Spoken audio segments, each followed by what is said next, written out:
early in the morning here, and just mind my own business, checking uh, email, my social media, what's going on, and I've been, every time you get on those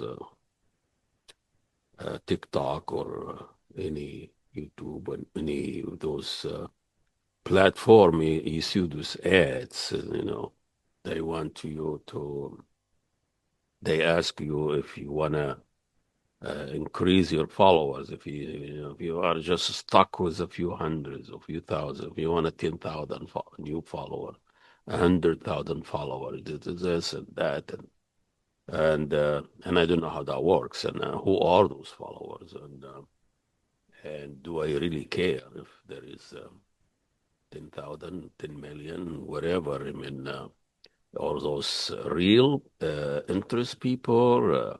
Who are those people? And there is no guarantee. There's just number guarantee. You're going to have 10,000 followers more. And social media now, it's like a wild, wild west, just you don't know who's influencer, why is an influencer. You have this bullshit, junk stories. People put videos. You don't know what is the narrative. It's just bits and pieces of things. Half of it fake, half of it staged, and they have hundreds of thousands of followers. Why?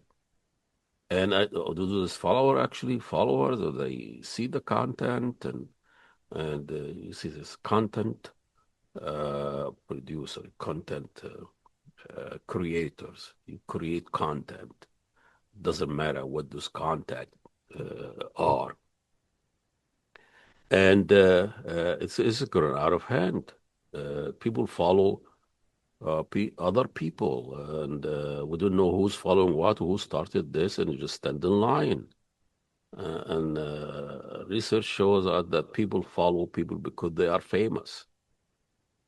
And as I've always say, a lot of people do not know I'm famous.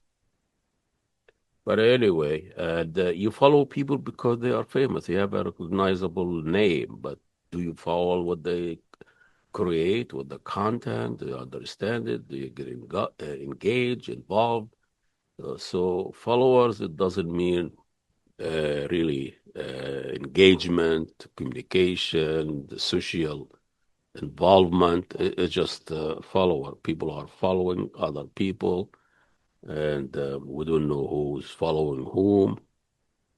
And this is really reminding me of story in the 60s in Egypt, that in a mental hospital in Abbasiyah, which is a suburb city, probably 10 miles away from Cairo.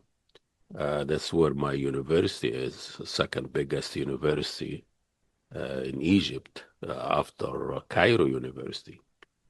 With Cairo University, it's in Giza, another one. It's like Giza and Cairo is like the twin cities, two big cities divided by a river, Mississippi. Here, Nile in Egypt, and you have to cross the bridge. And El Giza, where the pyramids are, and other things. Cairo just have people and shopping malls. But anyway, a mosque. Cairo has a 10,000 mosque.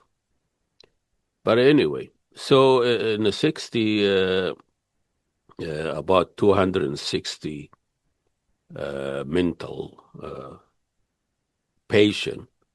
I don't know what they call them in Egypt. We call them maganin. Just crazy people. Uh, uh, Broke away from the hospital, and they start running in the streets with their, usually those patients they wear this white coat, whatever, and there was panic. Was panic in Cairo. You talk about hundreds of thousands of people, start to panicking and they start running, and everybody. Sorry about the dog, this obnoxious, my daughter dog. This is the last day. Hopefully she'll come and take him. But anyway, so those are, people start running and this is running and mix up and the, security and patient panic and got out of control. So police can go and hunt them down because now you don't know who's whom. The people are they're just running, and some of them wearing this coat, and some of them done. And when people start panicking, everybody's running. You start running, and with them. And so they brought a doctor, a psychiatric doctor, who's well knowing at the time, and I don't know the name exactly. And what he did, he gathered his staff, about 30 of them, or 20, 25, and everybody's dressed in suits, and he was in the front, uh, uh, has a whistle that sounds like a train, and start kind of marching and whistle like a train, toot, toot. And the 20, 25 staff behind him, they kind of, everybody's holding a hand. Kind of everybody holding the person in front of him on his shoulder, and they kept, every time they hear toot, toot, they say toot, toot, and they just keep marching and marching and marching slowly and slowly. And those mental, whatever those mental patient, let's say the political correct will be mentally challenged. I don't know. Everybody's mentally challenged. I'm mentally challenged here and there. But they start following, this march. So everybody put his arm on the person in front of him and start saying toot toot. And other people see this and they just want to join in, and they join toot toot. And they keep showing for, an hour later, a couple of hours later, there was a huge line running in the city, and following this whistle and this doctor that he's saying toot toot. And, people without thinking what that is, and they just hop in. Like a train, you hop in because it's moving. And he took all these people behind him in and turned around and to the hospital, got him in. Everybody was in. The thing is, there were 260 to 60 something who are run away. The people who actually got into the hospital were over 600. So who are the other 400 or 300 people who joined? Those are the Facebook followers and TikTok followers. They just follow. They just follow whatever trend, whatever famous, whatever toot toot. And all these promises you're gonna, have from brands. You're gonna, Weight Watcher, you lose 20 pounds in 1 week. Toot toot, you join in. You're gonna look beautiful. Olive oil, this cream is gonna make you lighter, and your skin is gonna be, you look like 18 years old girl. And toot toot, you join in. Yoga, you do yoga and you get your yoga pants. And I know some people gonna not like this yoga pants reference, and they just join in. Promise you're gonna have control of your life, and then you have a life coach, and you have what is a life coach? I thought the parents, community, whatever. No, you have to hire a life coach. You use the spirit. You have divorced parents. You kind of you have a stressful job. You have a boss that is an idiot. and they have money in the bank and a divorce lawyer, but you have a life coach. Obviously, things not going very well. So you have a life coach tell you how to live your life. And so everything is organized, everything is toot and promises, and you join in.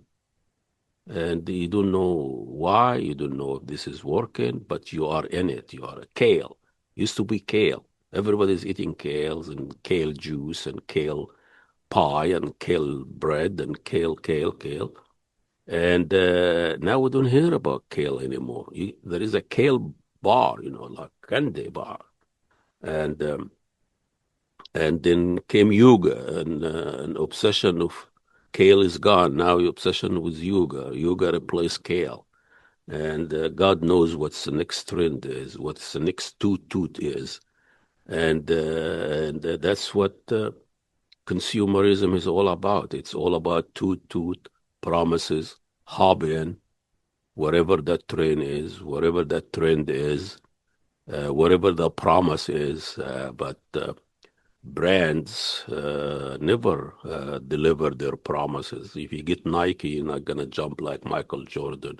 If you get white cream from Olive or whatever, you're not going to be beautiful or young again. If you follow Weight Watcher, you're going to lose weight maybe, and you're going to gain more after. It's all about toot, hobby and follow. And you see this on social media all the time. People bragging about how many followers they have. Who are those followers? Research tell us if you have even 10,000 followers on whatever on Facebook, how many actual friends? If you have 10,000 friends, how many friends do you actually interact with? They said it's 5 to 7, which is in actual life. That's you have an intimate relationship with 5 and 7 people. So did Facebook expand our social life, expand our relationship, expand our. No. It's just lonely people sitting online talking to other lonely people and pretending that they have social life, they meet people. There is a speed dating. I don't know what speed dating is. And so it's just an efficiency in doing everything, efficiency of managing your emotion, efficiency producing and fishing. Even if you're fishing, you go sit by the lake, a river, wherever. You cannot just go sit there and enjoy the sound of nature moment by yourself. But you have to produce something. You have to catch a fish. You have to pretend that you are doing something other than fishing, other than sitting. So sitting, fishing, and there's some culture, just being unproductive. It's a value. You just sit there, you're not consuming, you're not producing, you're just wasting for other people, wasting time. No, you're enjoying your time with yourself, your thoughts, and reflect,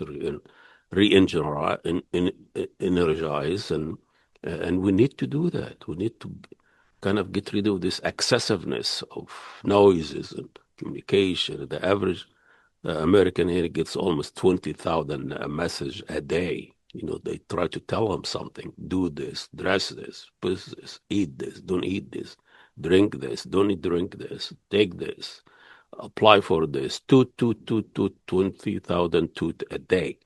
This is even more oppressive than the Ayatollah in Iran or the Mullah and the imams in Saudi Arabia. This is an oppressive commercial Ayatollahs that tell you what to do. And then instead of going to the imam, to the mosque or the Ayatollah or a temple or a church to ask for direction, you Google it.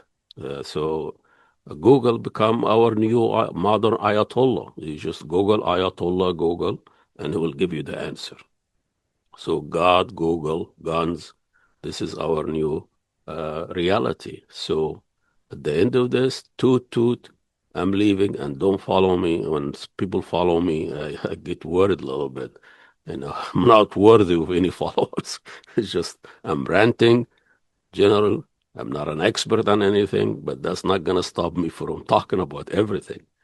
That's the end of my ranting. And please follow, share, give us feedback, help out. Without you, wouldn't be able to do it. Thank you, and we'll see you next rant.